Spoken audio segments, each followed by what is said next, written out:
दो दृष्टिकोण से महत्वपूर्ण है। एक तो पीटी में 200 प्रश्नों में से 110 प्रश्न झारखंड से अकेला आता है।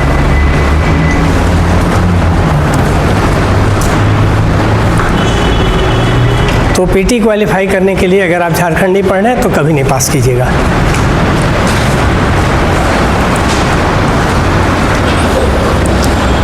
अगर झारखंड का विशद अध्ययन नहीं है तो पीटी नहीं निकलेगा। तो ये आपके लिए क्रूशियल है। और दूसरी बात है कि मुख्य परीक्षा में हिस्ट्री में झारखंड का हिस्ट्री, जियोग्राफी में झारखंड का भूगोल, पॉलिटी में झारखंड की राज्य व्यवस्था से संबंधित प्रश्न, इकोनॉमिक्स में पूरा एक सेक्शन ही झारखंड की अर्थव्यवस्था का, ग्रुप डी।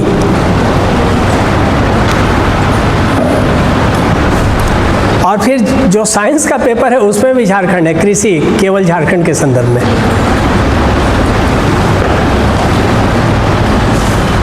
तो ये जो चारों जीएस का पेपर है उसमें झारखंड कहीं ना कहीं आपका विद्यमान है।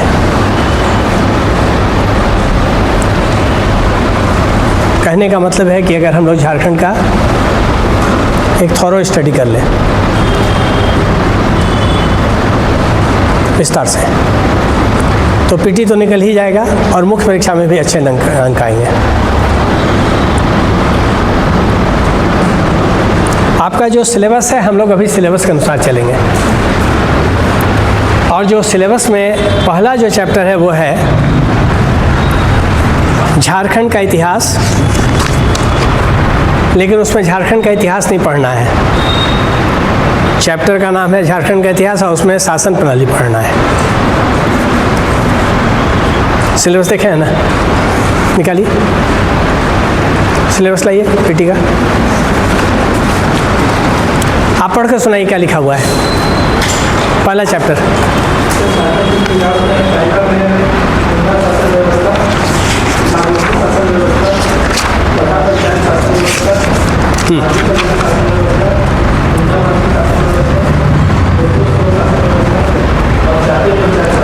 ठीक है।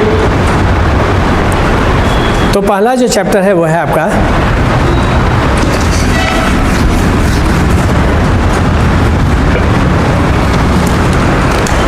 झारखंड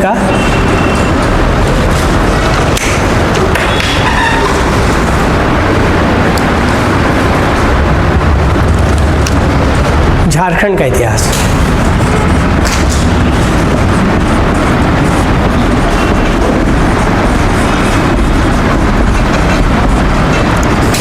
इसमें जो पहला टॉपिक है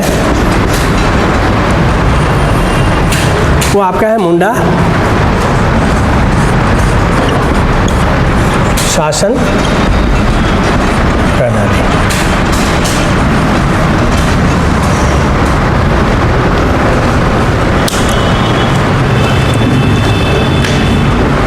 इनफैक्ट इसमें आपको स्टडी करना है जो यहाँ के जनजाति हैं मुख्य रूप से उनका परंपरागत शासन प्रणाली कैसी थी, पारंपरिक। अब वो सिर्फ नाम मात्र का रह गया है, सिंबॉलिक। क्योंकि अब जो शासन प्रणाली है वो संविधान पर आधारित हो गई, कानून पर आधारित हो गई। आ जाओ, आ गया हो ना। कहाँ थी पहला क्लास में? कैसा हुआ, कैसी हुई परीक्षा? छूट गया ना। बैठो बैठो, नहीं सर यहाँ बैठो, सामने बैठो। प्रॉपर तरीके से तैयारी नहीं करने से सब प्रॉब्लम होगा।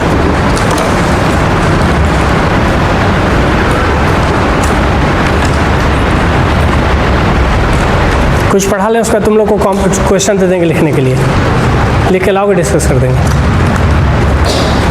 थोड़ा पढ़ा लें, आगे बढ़ें। तो जनजातियों की जो परंपरागत शासन प्रणाली है, जैसे मुंडा है, जैसे नागवंशी है, जैसे तुम्हारा पढ़ा पंचायत है, मांझी परगना है, परगनैत, ढोकलो सोहर,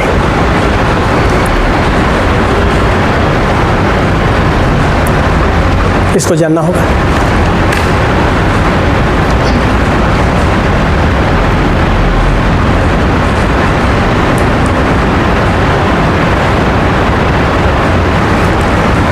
अगर हम लोग जनजातियों की परंपरागत शासन प्रणाली का स्टडी कर रहे हैं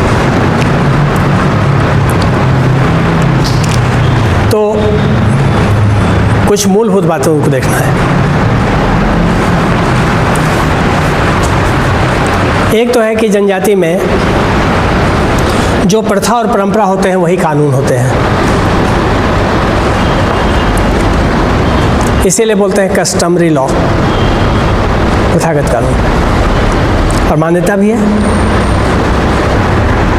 उनका कोई लिखित कानून तो होता नहीं था। जो ट्रेडिशन है, जो कस्टम है, जो प्रथा है, परंपरा है, वही कानून बन जाता था।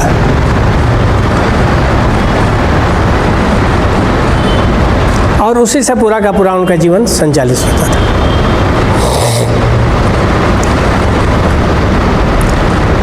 जनजातीय समाज की एक खास विशेषता है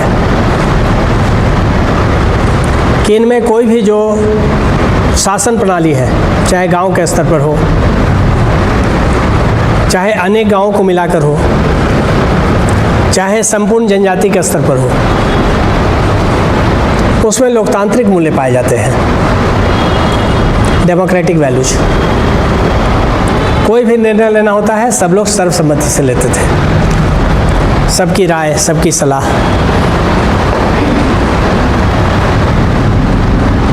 तो इनके शासन प्रणाली की सबसे इम्पोर्टेंट विशेषता क्या है, हम बता दे रहे हैं, लिख दे रहे हैं।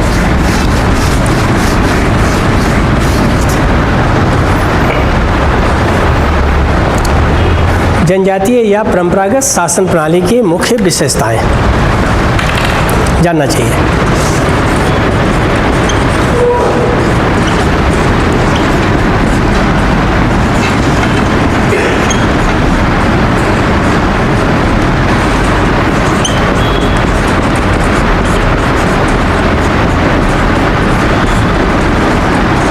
मुख्य लक्षण या विशेषताएं एक ही चीज है।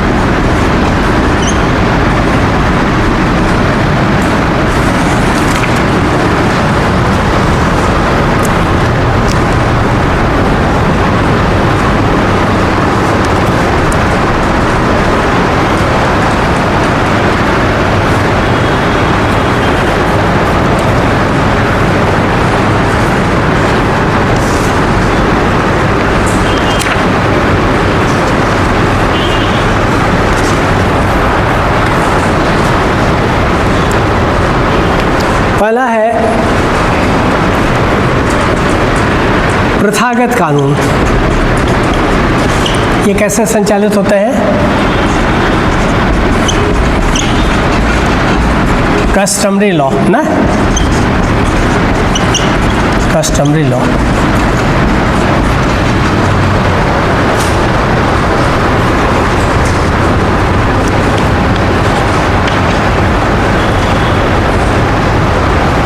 कस्टम्स और ट्रेडिशन ही कानून बन जाते हैं। वहाँ कोई विधानसभा, लोकसभा और राज्यसभा से कानून पारित नहीं होता था।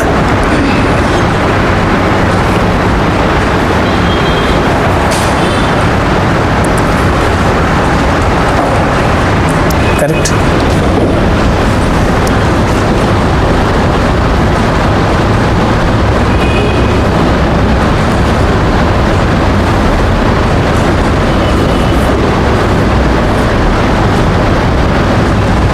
सबको क्लियर है? ये तो इकोनॉमिक्स है, नहीं तो आपकी का समाज का चीज़ है।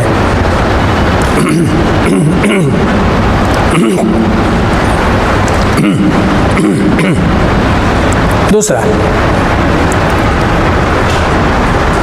लोकतांत्रिक मूल्य।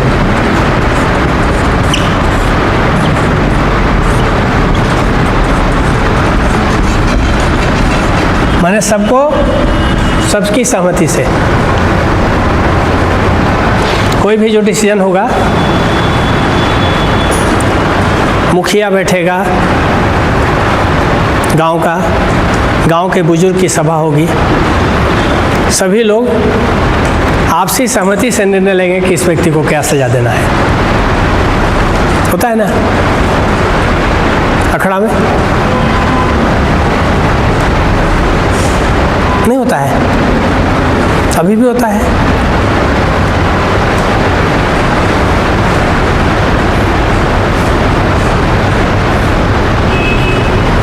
सबकी सहमति से कोई एक व्यक्ति डिसीजन, तो जब सबकी सहमति से निर्णय होगा तो उसको क्या बोलेंगे? लोकतंत्र बोलेंगे कि नहीं?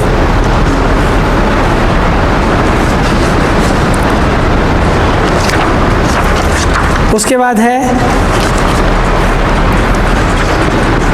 सत्ता का विकेंद्रीकृत स्वरूप।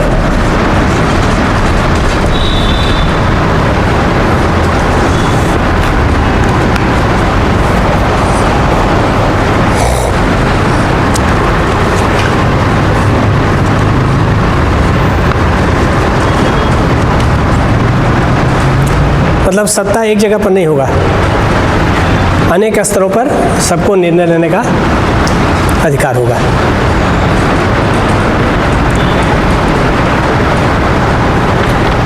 ठीक है।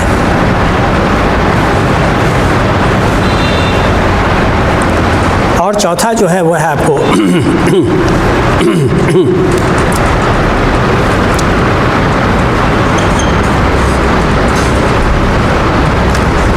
चौथा जो है वो है सामूहिक निर्णय को महत्व। जो कलेक्टिव डिसीजन है उसको महत्व।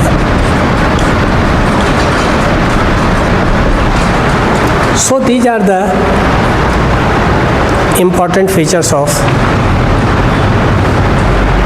tribal or traditional administration system.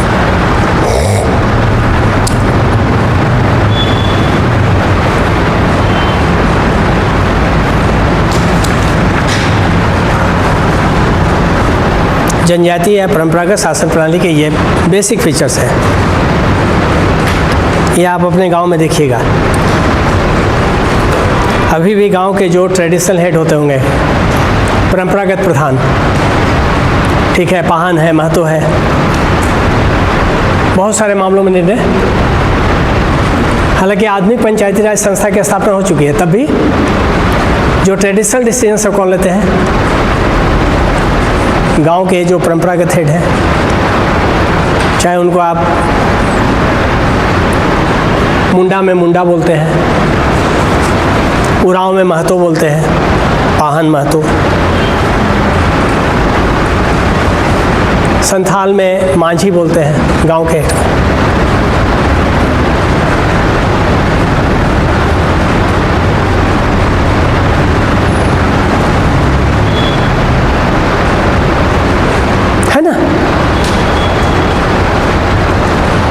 वो बैठते हैं, गांव के बुजुर्ग बैठते हैं, डिसीजन होता है।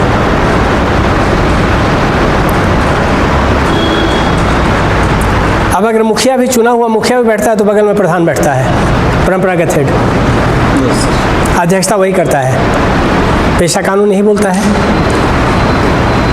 कि चुना हुआ मुखिया अध्यक्षता नहीं करेगा, ग्राम सभा कौन करेगा? परंपरागत प्रधान, जो वंशानुगत चला रहा है। दोनों बैठता है, एक तो जो निर्वाचित मुखिया है और एक जो परंपरागत मुखिया है। देखते होंगे गांव में आप लोग, हम तो गांव जाते नहीं हैं।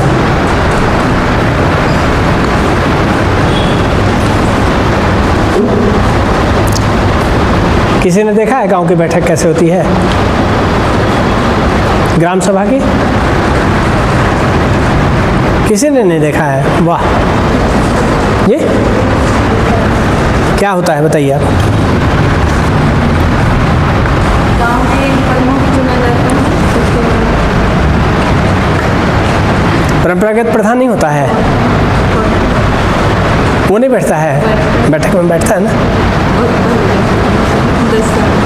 अब नहीं बैठता है। अब धीरे धीरे कहीं कहीं महत्व है, कहीं नहीं है। लेकिन जो पेशा नियमावली की जो बात की गई है अभी चंपाई सोरेन जी की सरकार में, उसमें बोला गया था कि अध्यक्षता वही करेगा, परंपरागत हेड, चुना हुआ हेड नहीं।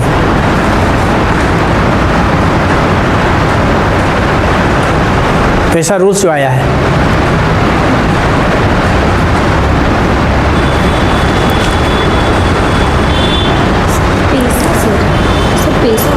पेशा मतलब Panchayati extension in scheduled area act. ये तो फिफ्थ शेड्यूल एरिया में लागू नहीं हो सकता। कौन? पेशा 50 शेड्यूल के लिए तो है, अभी रुकिए ना। देखिए, जब 73वां संशोधन कानून आया तो बोला गया कि ये अधिसूचित क्षेत्र में लागू नहीं होगा। और झारखंड के 263 ब्लॉक में 132 से 131 ब्लॉक ऐसे हैं जो शेड्यूल्ड एरिया हैं, जहाँ वैसा प्रखंड जहाँ जनजातीय आबादी बाहुल्य है,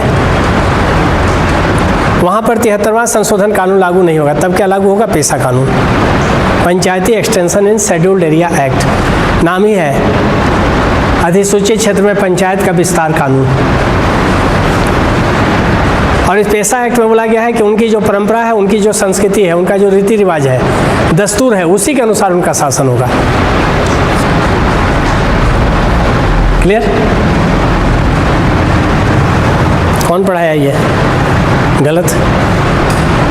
सिलेबस में काफ़ी नहीं, आपको कौन पढ़ाया ये चीज़ कि पैसा लागू नहीं होगा? पैसा तो उसी के लिए तो है, ही नाम ही है इसका।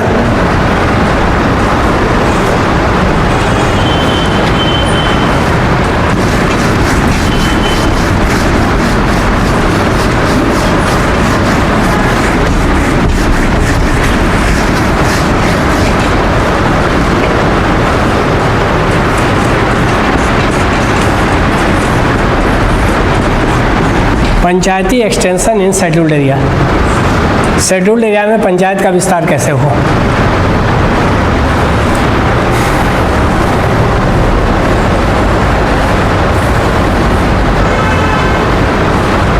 शॉर्ट है।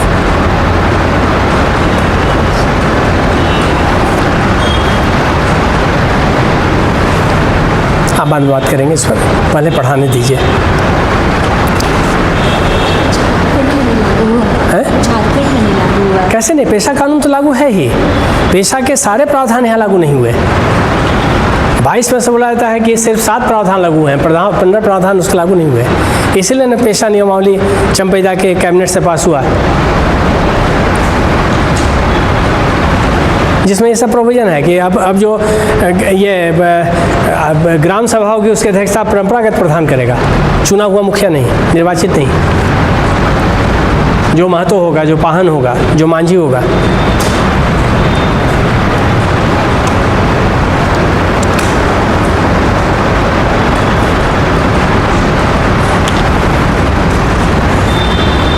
बहुत गर्मी है।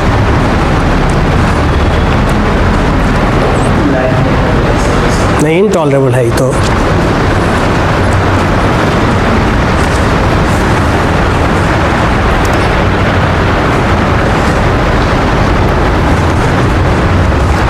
अब है, अगर हम लोग देखें परंपरागत शासन प्रणाली, तो मेनली इसका 3 स्तर होता है। ये 3 स्तर पर पाया जाता है।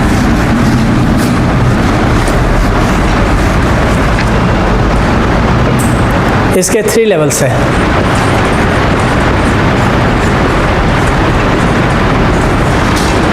पहला,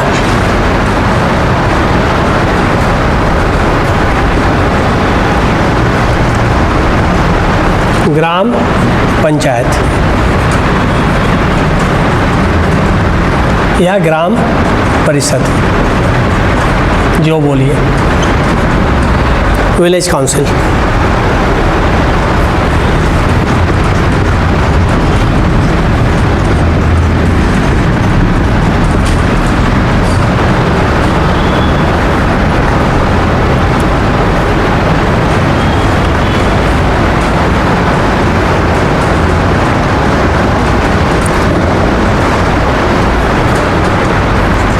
दूसरा जो है सेकंड, वो है अंतर ग्रामीण परिषद।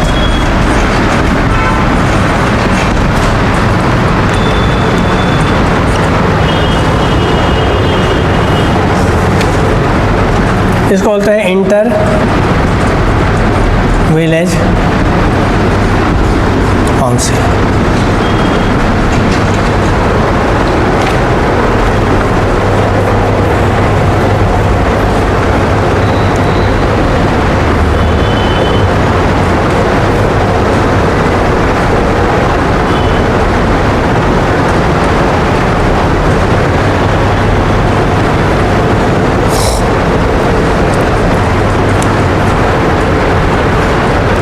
और तीसरा जो है वो है आपका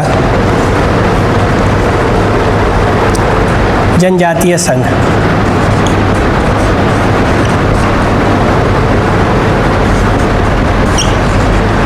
इसको बोलते हैं ट्राइबल फेडरेशन।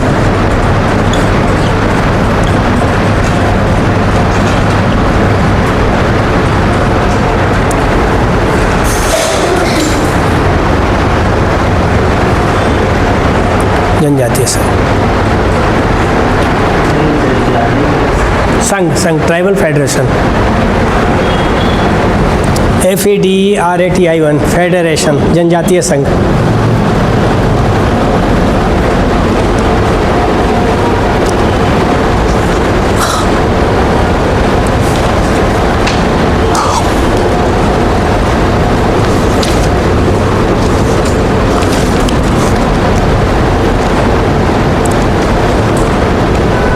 तीन स्तर पर आपको मिलेगा।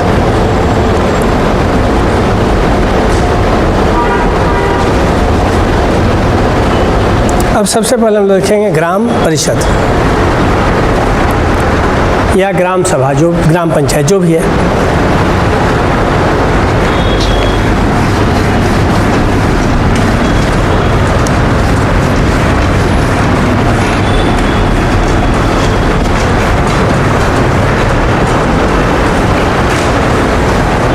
अगर आप झारखंड की जनजातियों का अध्ययन कर रहे हैं तो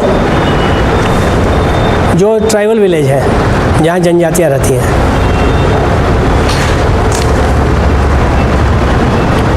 उसमें आप देखिएगा गांव के स्तर पर क्या मिलेगा। प्रत्येक गांव के स्तर पर ग्राम परिषद।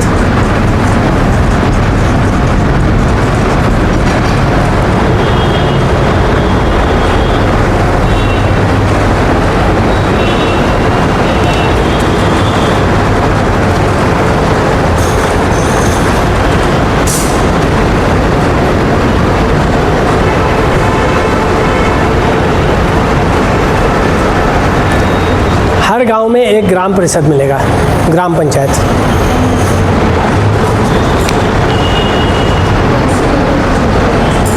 क्या हो रहा है?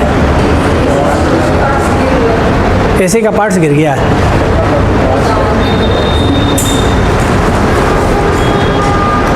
हरीश जी देखिए, वो एसी का कुछ पार्ट्स गिर गया है। एसी में का कुछ पार्ट्स गिर गया है, बंद ही कर दीजिए।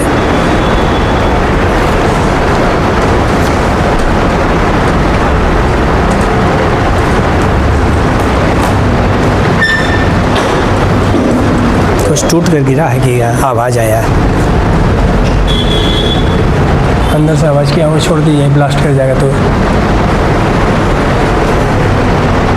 भगवान ही मालिक है। नया लगा है कि पुराना है? मत चलाइए, मत चलाइए,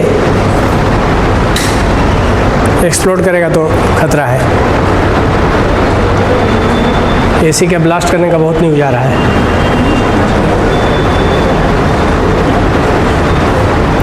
गांव के स्तर पर ग्राम परिषद, ग्राम पंचायत, ग्राम सभा।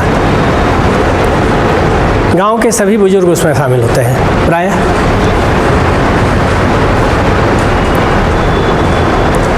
और फिर आपस में मिलकर डिसीजन लेते हैं। कोई भी डिस्प्यूट है, डिस्प्यूट मतलब लड़ाई झगड़ा, सबसे पहले कहाँ जाता है वो? ग्राम पंचायत के पास जाता है।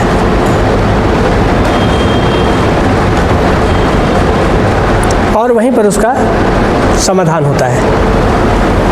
अगर हो गया तो ठीक है, नहीं तो ऊपर जाएगा फिर।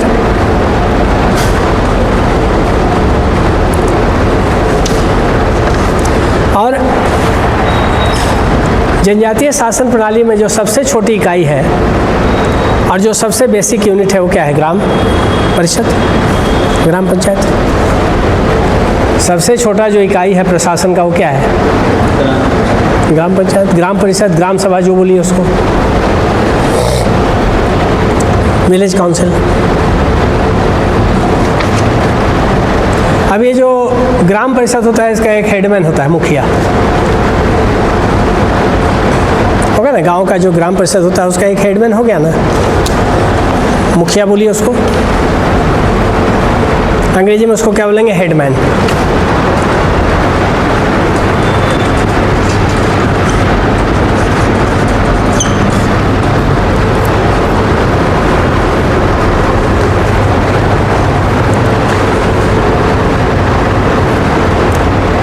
अब अलग अलग ट्राइब में आप जाइएगा तो ये जो मुखिया होता है इसके अलग अलग नाम हैं। अगर आप मुंडा ट्राइब में जा रहे हैं तो गांव का हेड मुंडा ही कहलाता है। अगर आप उरांव में जा रहे हैं तो गांव का हेड कहलाएगा महतो। अगर आप संताल में जा रहे हैं तो गांव का हेड कहलाएगा मांझी। तो अलग अलग ट्राइब्स में it is known by different names, अलग अलग नामों से ये जाना जाता है।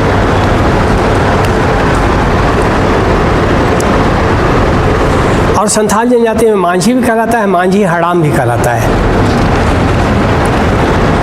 और कहीं कहीं पर इसको बोलते हैं, जो ग्राम परिषद होता है उसको हातूब दूनूब भी बोलते हैं। हमको लगता है कि मुंडा जनजाति में हातूब दूनूब, हातूब दूनूब लिखा हुआ हम दे देते हैं। इसका ये कर लीजिएगा, आप लोग स्कैन कर लीजिएगा, दे देंगे, हमको कल वापस कर दीजिएगा।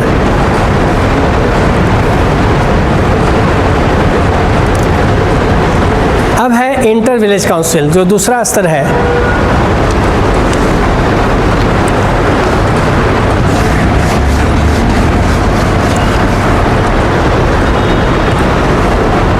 वह है आपका अंतर ग्रामीण परिषद।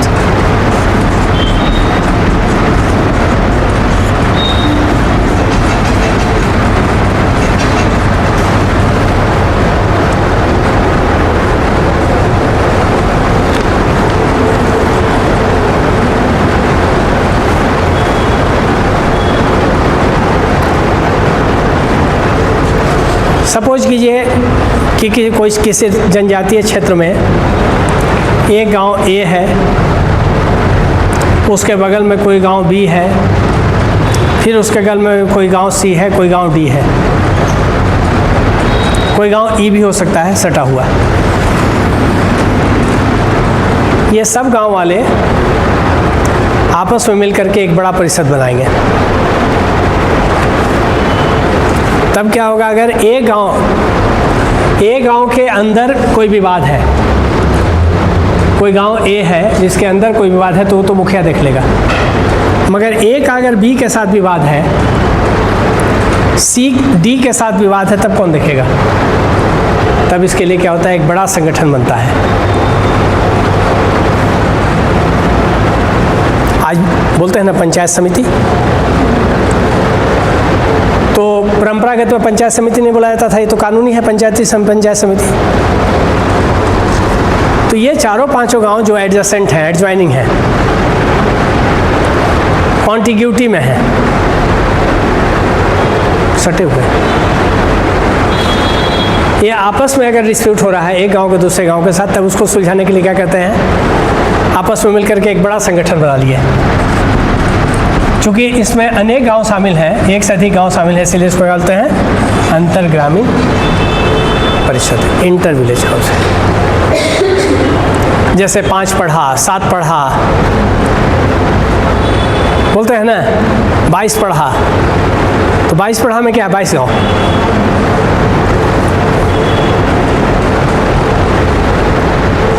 एक गांव के अंदर अगर विवाद है तब तो उसका मुखिया संभालेगा, मगर एक गांव का दूसरे गांव से विवाद हो गया तब कौन संभालेगा।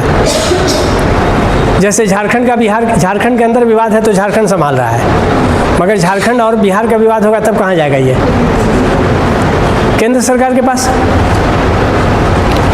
जैसे एक गांव का कोई आदमी अपना ग्राम सभा का निर्णय से संतुष्ट नहीं, तो फिर जाएगा वो इंटर विलेज काउंसिल में जाएगा, ऊपर में जाएगा, ऊपर में जाएगा, बताएंगे ना।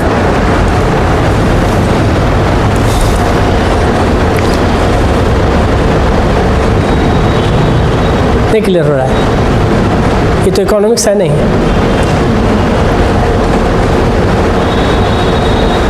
आसान है।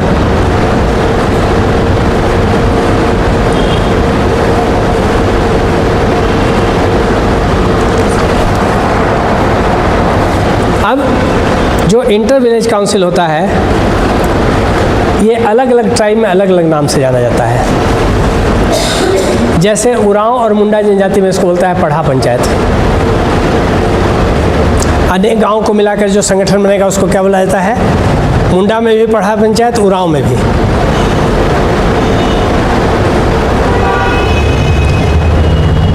और पढ़ा पंचायत का जो हेड होता है उसको बोलते हैं पढ़ा राजा।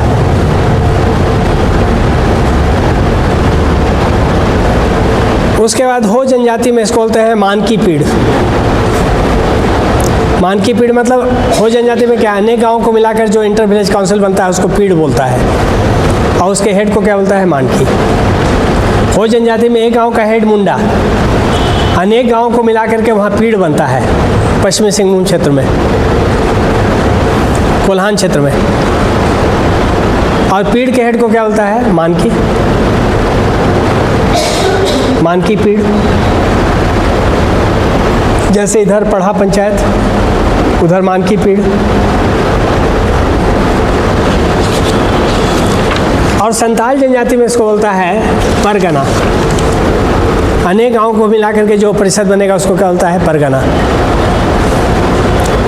इसीलिए संताल परगना। और परगना का जो हेड होता है वो क्या कहलाता है, परगनायत। जानना चाहिए, परगना का हेड जो होगा वो परगनायत कहलाता है। अब तीसरा लेवल जो है वो है आपका जनजातीय संघ। एक क्षेत्र में जितना भी उरांव के जो लोग रह रहे हैं, उरांव जनजाति के लोग, वो संपूर्ण जनजाति के स्तर पर अपना एक समिति बनाएंगे। अभी तो एक गांव के स्तर पर था, अनेक गांवों को मिलाकर के जो इंटर विलेज काउंसिल बन रहा है उसके स्तर पर अब है कि संपूर्ण जनजाति के स्तर पर, मतलब जो इंटायर संताल जनजाति है उसके स्तर पर, इंटायर उरांव जनजाति है उसके स्तर पर, जो संपूर्ण मुंडा जनजाति है उसके स्तर पर। वो तीसरा स्तर है, सबसे ऊंचा स्तर। नहीं क्लियर हो रहा है, सबसे ऊंचा स्तर कैसे चलेगा, देखिए ऐसे चलेगा।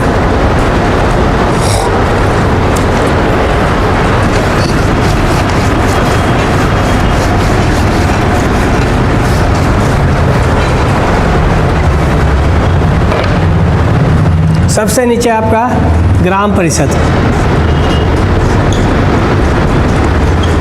ये प्राथमिक हो गया, मूलभूत हो गया। ये क्या होगा, गांव के स्तर पर।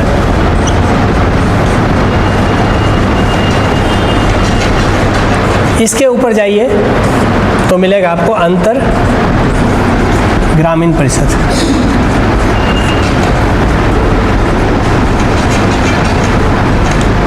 ये क्या हो गया, 2 या 2 से अधिक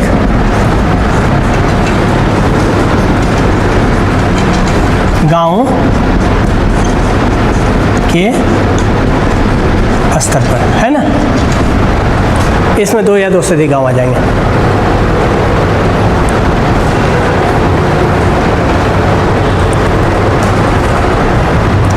और तीसरा जो है वो है आपका जनजातीय संघ।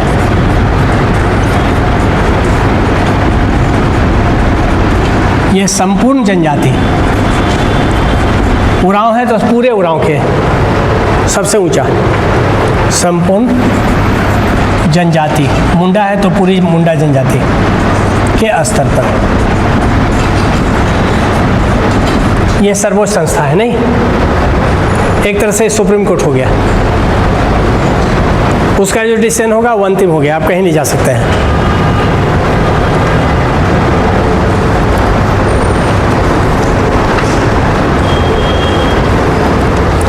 मुंडा जनजाति में जो संपूर्ण मुंडा के स्तर पर होता है उसको 22 पढ़ा सभा बोला जाता है। 22 पढ़ा ही होता है उसमें, 22 को मिला करके बन रहा है, इसलिए उसको क्या बोलते हैं, 22 पढ़ा सभा मुंडा में। और इसका हेड जो है महाराजा कहलाता है, राजा नहीं महाराजा। संताल जनजाति में उसको बोलते हैं, जो सर्वोच्च संस्था होती है पूरे संताल जनजाति पर, उसको बोलते हैं सेंद्रा बैसी। उसको क्या बोलते हैं, सेंद्रा बैसी। संपूर्ण संताल जनजाति के स्तर पर जो होता है वो क्या होता है, सेंद्रा बैसी। सेंद्रा बैसी का मतलब होता है हर्ड काउंसिल। ये सब पूछता है एग्जाम में ना, यही सब पूछेगा। सेंद्रा बैसी कौन है इसमें, संताल कौन है, संताल जनजाति से कौन आते हैं, कोई नहीं है।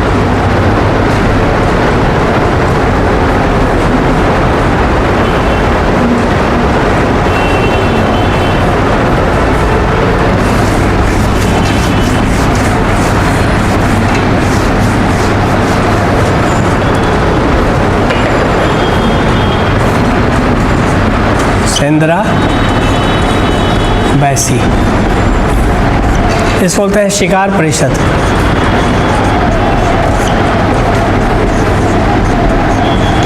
और हिंदी अंग्रेजी में बोलेंगे हंट काउंसिल।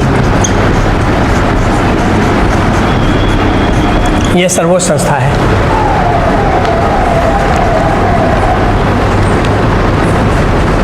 और इसका हेड जो है, सेंद्रा बैसी का हेड जो है क्या कहलाता है, दिहरी।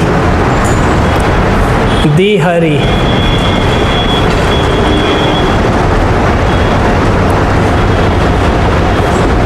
देहरी बोलिए, डिहरी दिहरी बोलिए, जो बोलिए।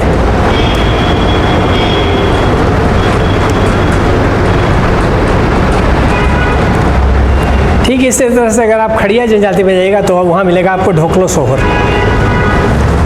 क्या मिलेगा, ढोकलो सोहर या खड़िया ढोकलो, उसको बोलते हैं खड़िया ढोकलो। संपूर्ण खड़िया जनजाति के स्तर पर जो सभा पाया जाता है वो क्या कहलाता है, खड़िया ढोकलो। ढोकलो का मतलब होता है बैठक सभा, खड़िया ढोकलो। इसको खड़िया महासभा कहते हैं। और इसका जो हेड होता है वो कहलाता है सोहोर। इसीलिए पूरा जो सिस्टम है खड़िया जनजाति में उसको बोलते हैं ढोकलो सोहोर। ढोकलो मतलब सभा और सोहोर मतलब उसका हेड। तो ये जो सभा होती है संपूर्ण जनजाति के स्तर पर उसको बोलते हैं खड़िया ढोकलो। और इसका जो हेड होता है उसको बोलते हैं ढोकलो सोहोर। ढोकलो मतलब बैठक और सोहोर मतलब उसका हेड, जो सिलेबस में आपके लिखा हुआ है। अलग से भी पढ़ाएंगे।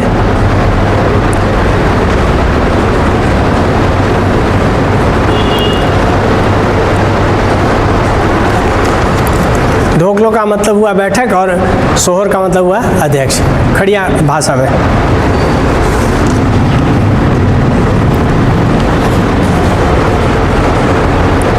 तो मुख्य रूप से ये 3 स्तर है। जनजातियों के परंपरागत शासन प्रणाली का।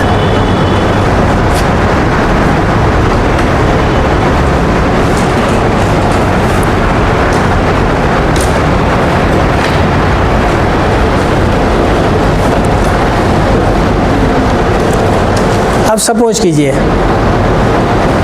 कि कोई पीड़ित व्यक्ति है गांव में जिसके साथ गलत हुआ है, उसको बोलते हैं अग्रीव्ड, पीड़ित।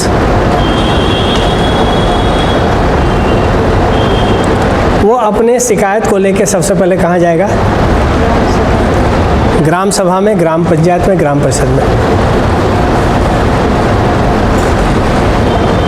ग्राम परिषद, पंचायत सभा जो बोली, उसकी बैठक होगी कहाँ?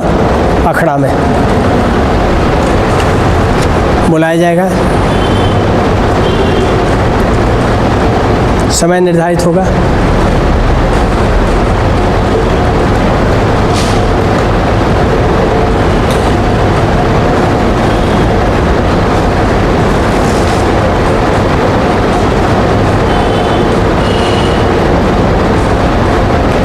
अखड़ा में उसमें जो विवाद से जुड़े हुए जो डिफरेंट पार्टीज हैं वो उपस्थित होंगे। एक जो किसी को हानि पहुंचाया है और जिसको हानि पहुंचाया है।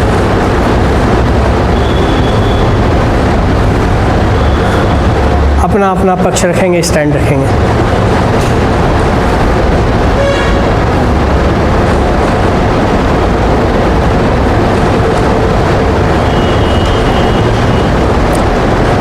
गांव के बुजुर्ग उसमें बैठेंगे और गांव का हेड, चाहे मुंडा हो, चाहे महतो हो, चाहे वो मांझी हो, उस पर निर्णय देगा। सब लोग सहमति बना करके, बुजुर्ग भी उसमें शामिल होंगे, सब आपस में सहमति बनाएंगे।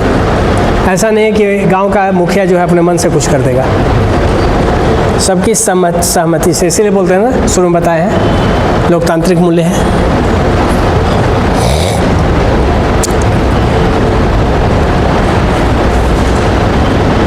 सपोज कीजिए उसमें से दोनों पक्ष में से किसी पक्ष को उसके फैसला से एतराज है, निर्णय से उससे संतुष्ट नहीं है, तब कहाँ जाएगा? कहाँ? अंतर ग्रामीण परिषद, वहाँ जाएगा।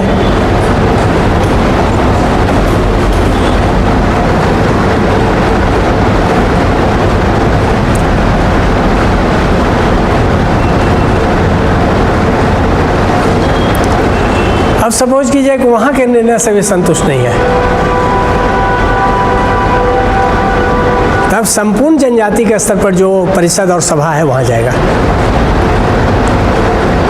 जैसे अगर आप देखेंगे तो मुंडा जनजाति में 22 पढ़ा सभा, जिसको हदरी भी बोलते हैं, वहाँ जाएगा।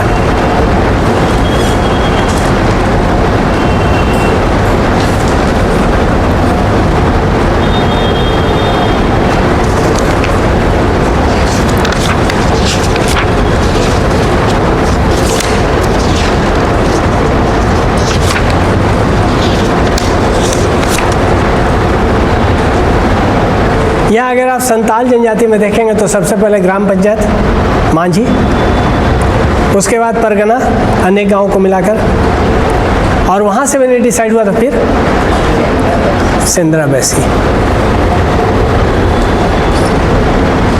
और ये सर्वोच्च संस्था है। मतलब आज का कह सकते हैं, आज का जो मॉडर्न सुप्रीम कोर्ट है, आधुनिक सर्वोच्च न्यायालय है, उसी के तरह का चीज़ होता है ये। और ये जो सर्वोच्च संस्था का निर्णय होगा वो सभी पक्षों के लिए बाध्यकारी होगा। उसके बाद आप कहीं नहीं जा सकते हैं। और अगर उसके निर्णय की आप उल्लंघन कर रहे हैं, अवमानना कर रहे हैं, तो उसके लिए कठोर दंड देगा। संताल जनजाति में बिटलाह जानते हैं, गांव से बाहर कर देता है। बिटलाह चूल्हा तोड़ देगा, गांव से बाहर कर देगा।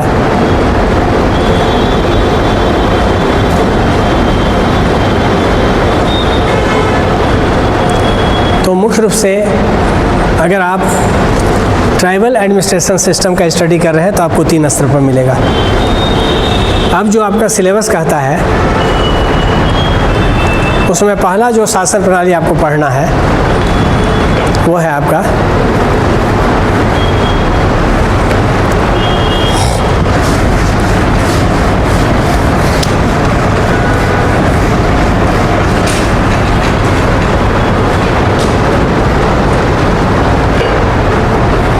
मुंडा,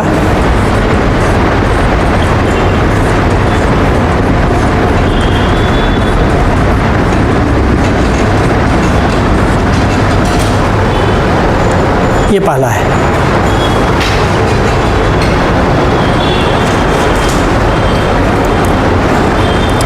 अगर मुंडा के बारे में आप स्टडी कर रहे हैं तो झारखंड की ये तीसरी सबसे बड़ी जनजाति, मालूम है ना? पहला नंबर पर संताल, दूसरा पर उरांव और तीसरे पर मुंडा।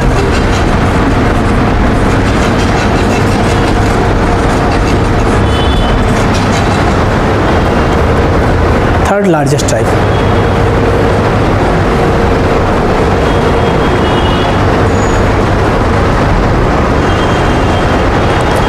और झारखंड की प्राचीनतम जनजातियों में से एक, जो मोस्ट एंशिएंट ट्राइब्स हैं झारखंड के, उनमें से एक है ये।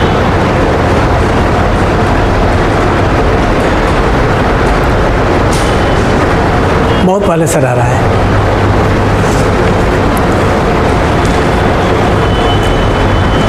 और माना जाता है कि 600 BC में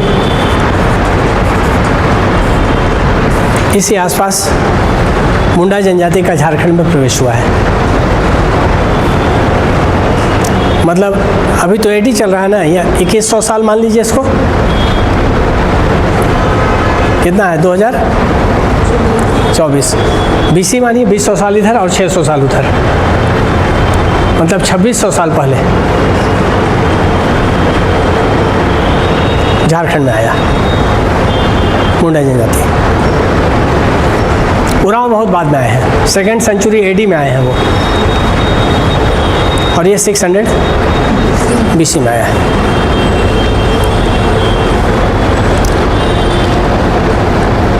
ये S.C. रॉय का स्टडी है और सबसे मान्य स्टडी यही है, शरत चंद्र रॉय।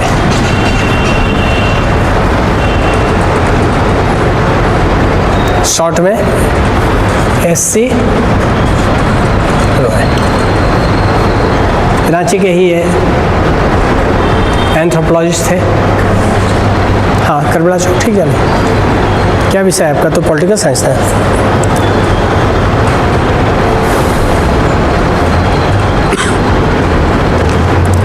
और शरद चंद्र बोलते हैं कि मुंडा जनजाति मूल रूप से ये कहाँ रहती थी? पश्चिम उत्तर भारत,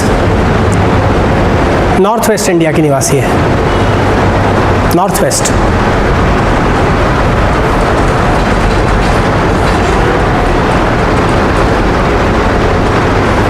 वहाँ से ये लोग, वहाँ से कहाँ माइग्रेट करके आया? हो सकता है कि आर्यंस के द्वारा कन्फ्लिक्ट हुआ, लेकिन आर्यन तो बाद में आए हैं, या कोई और रीजन रहा होगा कि वहाँ से लोग माइग्रेट किया। रीजन नहीं बताता है।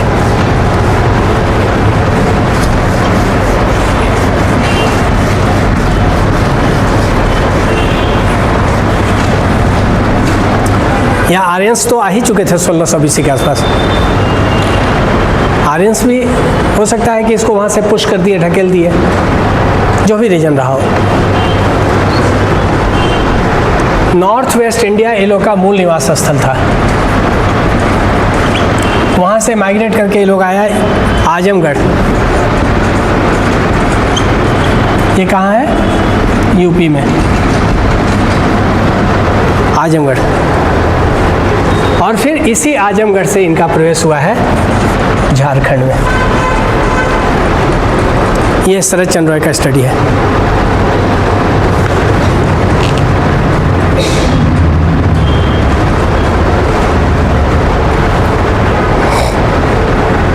ये लोग झारखंड में आ गया।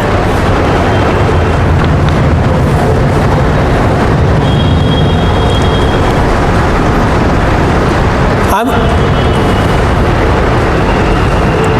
एक ग्रुप जो इसका था झारखंड में आया, जो एक ग्रुप था इसका, वो सेटल हुआ खूंटी में। खूंटी मतलब पहले तो रांची का ही सब डिवीजन था। एक इसका जो समूह है वो खूंटी में बस गया। पहले खूंटी तो रांची का ही ना सब डिवीजन था। 2007 में जिला बना है, जानना चाहिए। और दूसरा समूह जो है वो वहाँ से चला गया कहाँ? पश्चिमी सिंहभूम, मतलब कोल्हान क्षेत्र, कोल्हान।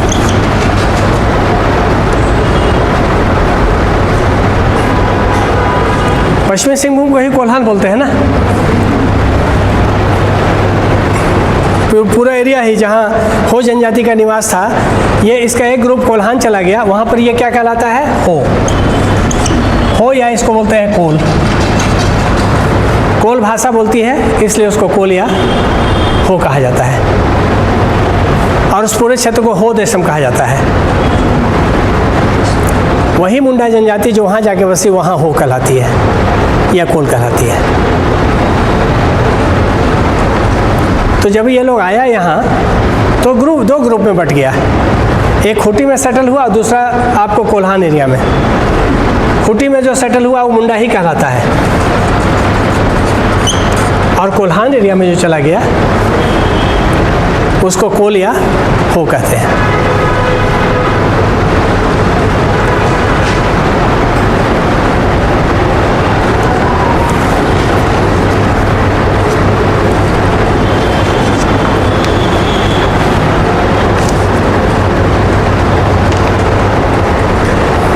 क्लियर है?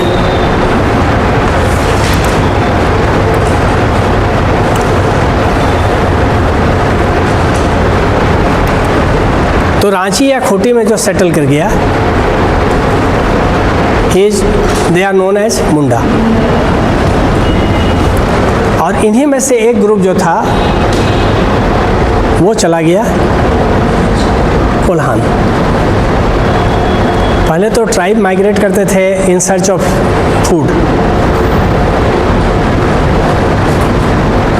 फूड रिसोर्सेज के लिए, है ना? सही। एक जगह से दूसरी जगह जाता था खाद्य संसाधन की तलाश में, in search of food resource.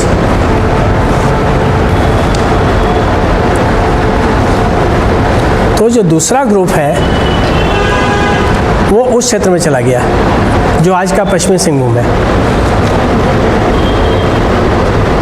और वहाँ सेटल डाउन कर गया।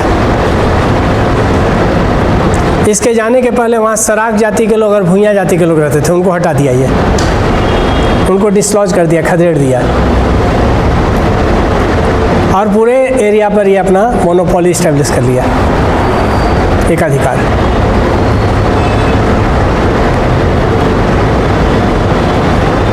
और वहाँ पर इसका नाम पड़ गया हो का मतलब होता है मनुष्य। और चूंकि ये लोग कोल भाषा बोलता है, इनकी भाषा का नाम है कोल, इसलिए कोल भी कहलाया। और वो पूरा क्षेत्र क्या का नाम उसका पड़ गया कोल्हान।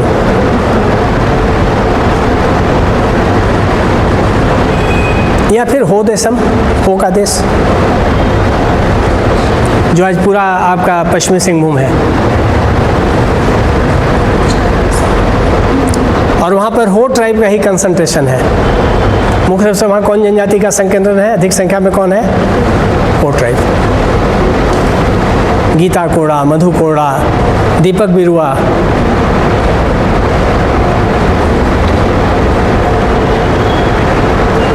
दे all belong to Ho tribe. इसको आप लोग रख लीजिए, इसको स्कैन करके कल हमको दे दीजिएगा, ठीक है? ये हरीश जी, ऑटो स्कैन है क्या हम लोग के पास? बोले थे उस दिन राकेश जी, ऑटो स्कैन है क्या? रुकिए और दे देते हैं।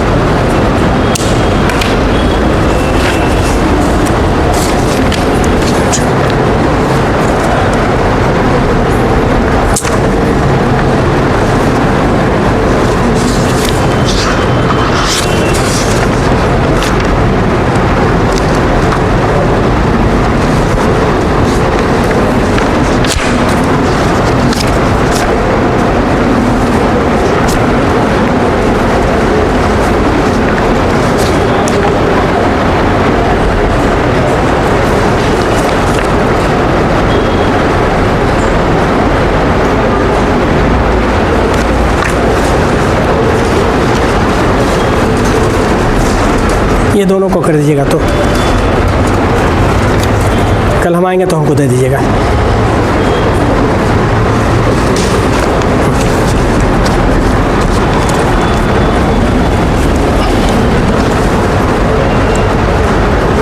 चले, कल मिलते हैं फिर हम लोग। जी क्या क्वेश्चन? थोड़ा पढ़ा लेने दीजिए, 2-4 दिन तभी ना, अभी तो पढ़ा ही नहीं है तो कैसे लिखवाएं? 2-4 दिन पढ़ा लेंगे, उसका लिखवाएंगे। राइटिंग प्रैक्टिस आप लोग का करवा देंगे। हाँ